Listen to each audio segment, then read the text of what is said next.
Thank you. We're here at the A&A Inspiration Dinner. Tell me a little bit how you got involved with tonight's event as a soccer player and not a golf player. Well, we actually have a long history with golfers. Way back in like the mid to late 90s, we met Meg Mallon and Beth Daniel. We being some players on the U.S. team, U.S. soccer team, Mia, myself, Brandy. We were all golfers, hackers, we should say. And so have been big fans and followers, have gone to Solheim Cups, they've come to World Cups.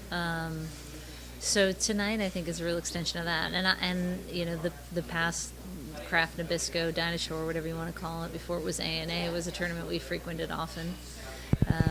So it's neat. It's really neat to see how this transformation has turned into this women's conference, an inspirational moment, which I love personally as a female athlete. How important are events like this for fostering the community of female athletes and creating that unity that is so desperately needed amongst female athletes? It's exactly it. You know, you just don't get as many opportunities to get together, to say hello, to share in each other's successes and celebrate other athletes. And I think that's the really neat thing, is there's such a common respect and bond between athletes, and you just don't often have that opportunity. So I mean, to have an event like they're having in a couple weeks with Missy Franklin and Abby and Lindsey Vonn and Annika Sorenstam, and I mean, you go down the list, Ariana Huffington. I mean, that's such a cool, neat event. I often think I just want to sit in the audience and listen, right? So I think it's really neat that they're putting this all together. I read that this week you attended the USA Media Summit while you were in LA and got a chance to spend some time with the younger Olympians. What words of advice would you give to the younger Olympians as they impart for Rio for 2016? Well, I interviewed 39 athletes just today, so just to give you a sense, I mean, it's crazy. It's 3 days of 111 Olympians I think they bring in, and Paralympians, and you know, I actually asked that of them, like, what's the best piece of advice you've been giving? And I'm constantly amazed by the answers, but when I, you know, talk to young kids, the thing I always say is not forgetting to laugh. You know, it gets so intense with Olympics and sports, and especially nowadays with young kids. It's like it's such an intense environment, and yes, we want to win, but when did the idea of laughter and winning become mutually exclusive, and that they should both go together? And so you hear from these Olympians, the ones that are successful, and it's not a mistake, right? It's because this is the conscious thought they're having, is to breathe and to enjoy the moment, and I've put in the work, and now I'm just here to enjoy it and to perform. And that's what you often hear from these Olympians that are successful, which I love to hear.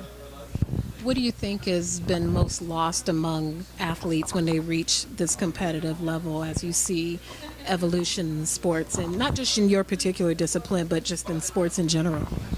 With the Olympians or with younger kids? With both.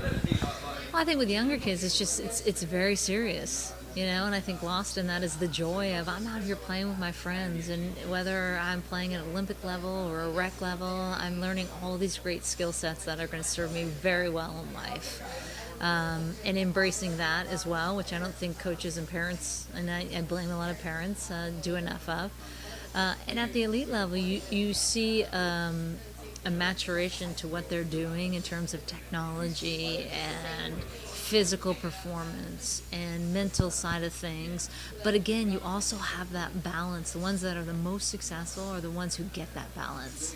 That, yes, I commit everything to what I do, and I train my butt off, and I'm here and I'm working and I'm sweating, and this matters so much to me, but at the end of the day, I'm laughing with my teammates, and I'm enjoying, and I'm celebrating others, and I'm keeping it in perspective. And that's the neat thing you see with the successful ones. Continue with your thoughts on younger athletes.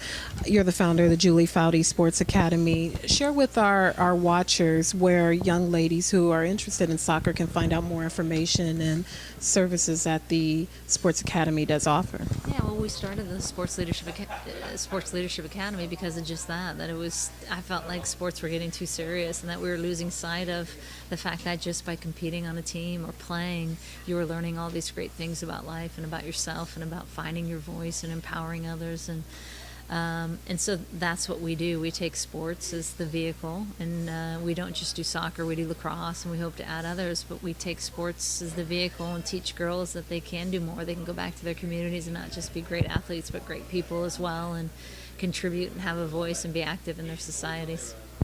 And lastly, given the global appeal of soccer and we're seeing the return of golf to the Olympic stage, do you feel like the gap between male and female sports is starting to close in where they will be presented on a more equal footing that they haven't been presented on before?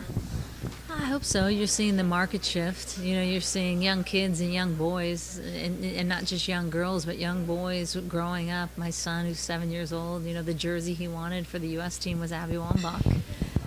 And I love that. So I think it's healthy for society. I think the fact that golf is back in, and young girls get to see it on network TV and watch them doing that. You got women's rugby that's added in the Rio Games as well. So there's a lot of neat role models that are going to be exposed to not just young girls but young boys that we haven't seen before, and I think that's healthy.